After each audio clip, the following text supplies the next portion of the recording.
On fait le lien entre...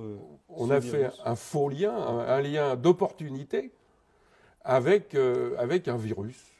Voilà, on a dit, tiens, ce serait pas mal un virus, parce que c'est pas très visible, c'est tout petit, personne n'ira y voir. Voilà. D'accord. Et ce virus, justement, parce qu'il y a une annonce de la découverte de ce VIH, il s'est fait par qui? Je crois que c'est le professeur Gallo aux États-Unis, en collaboration avec le professeur Luc Montagnier, donc français. C'est bien ça, parce qu'il y a bien... Voilà, alors, dans le labo de Luc Montagnier à l'Institut Pasteur, en 1983, on a, semble-t-il, découvert ce qui semblerait être un virus. Je n'irai pas plus loin. Et l'année suivante, en 1984, Robert Gallo, en utilisant un échantillon provenant de l'Institut Pasteur, a lui-même fait une prétendue découverte de virus. Mais ce n'est pas Gallo qui a annoncé ça comme étant la responsabilité du sida. L'annonce a été faite officiellement dans une conférence de presse par Margaret Eckler, secrétaire d'État à la santé, et non pas par les scientifiques eux-mêmes. C'est une déclaration officielle gouvernementale américaine qui a déclenché le phénomène en disant « Nous venons de découvrir le vecteur du sida ». C'est donc une volonté politique. Ça ne s'était jamais fait auparavant avec les autres virus? C'est quelque chose de... Non. Puisque tu évoques cette conférence de presse historique, il faut dire qu'elle avait annoncé que ce virus est probablement la cause du sida. Mais le lendemain, les médias du monde entier ont oublié un seul mot, le mot probablement. Et c'est passé de la probabilité à la certitude en 24 heures. Ce qui a changé beaucoup de choses, on peut le voir aujourd'hui. Et justement, alors, puisque ce virus n'a jamais pu être isolé, quelle est la valeur du test de dépistage du sida et à quoi correspond le fait d'être séropositif ou non? Mais ce que le public croit très souvent, c'est que ce test identifie la présence d'un virus, ce qui est absolument faux. Ce test identifie uniquement la présence d'anticorps qui sont censés s'opposer à la multiplication de ce virus. Et en aucune manière, la spécificité de ces anticorps n'a pu être démontrée.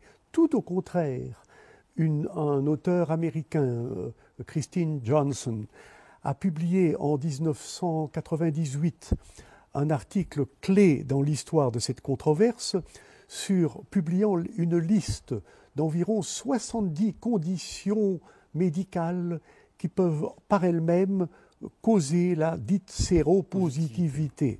Et dans cette longue liste, vous trouvez la tuberculose, la malaria, la lèpre, prendre une vaccination antigrippale, tenez-vous bien, la grossesse, les grossesses multiples en particulier, et donc il y a une liste de 70, les transfusions sanguines.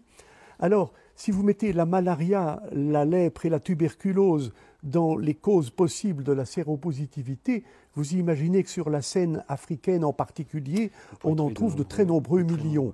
Donc, ce test n'a strictement aucune valeur, a uniquement permis de terroriser la population du monde entier et de justifier d'une façon qui ne peut être mieux caractérisée que celle d'un génocide pharmacologique, a semblé justifier la prescription à tous ces patients séropositifs de médicaments d'une toxicité tout à fait mortelle. En gros, donc, c'est assez effrayant ce que vous nous dites parce que, si j'ai bien compris, toutes les personnes dites séropositives à qui l'on prescrit des traitements très lourds sont des individus sains.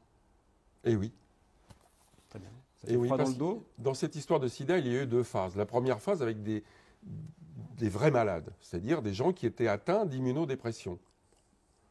Il y a des gens immunodéprimés qui n'ont plus de système immunitaire. Ceux-là, on les soigne. Bon. Mais le plus honteux dans cette histoire de sida, c'est le fait d'avoir justement inventé ces tests de séropositivité qui ont permis de classer parmi les malades des gens qui sont parfaitement sains. Et là a commencé le gros génocide. Et justement, les fabricants de ce test nous précisent-ils que celui-ci n'est pas fiable, en fait? Ah oui, en long, en large et en travers. Il suffit de lire la notice. Dans la notice, c'est indiqué. Oui. J'ai cru comprendre qu'une même personne pouvait être séropositive à Paris et séronégative à Sydney en fonction des lieux. Tout à fait exact. Donc, ça aussi, c'est assez... Oui, en Afrique noire, il suffit de 2 bandes 2 protéines sur les 10 caractéristiques du prétendu virus, il suffit d'avoir 2 bandes positives pour être classé comme séropositif. En France, il en faut 3. En Australie, il en faut 4 même. Donc, si jamais vous trouvez malade en Afrique, vous faites un petit saut en avion jusqu'en Australie et vous vous retrouvez sain d'un seul coup. Et ce test n'est pas applicable en Grande-Bretagne. Il est considéré comme tout à fait non significatif. Alors justement, par rapport au traitement, donc le seul qui a existé dès le départ, c'est l'AZT, c'est bien ça? Voilà. C'est un antirétroviral. L'AZT est un médicament qui avait été étudié dans le cadre de la lutte contre le cancer. Et puis, il s'est avéré que, comme on a l'habitude de faire des tests sur les souris, que toutes les souris crevaient. D'accord. Bon, donc on a absolument refusé, et catégoriquement refusé, que ce médicament soit mis sur le marché. Il est resté donc dans les placards. Jusqu'au jour où, la pression montant, les gens réclamant à grands efforts de panneaux, on veut un traitement, on veut un traitement, on a ressorti ça du placard en disant ben, ça fera l'affaire. Et on a ressorti l'AZT. Alors comment ce poison a-t-il pu obtenir une autorisation de mise sur marché justement?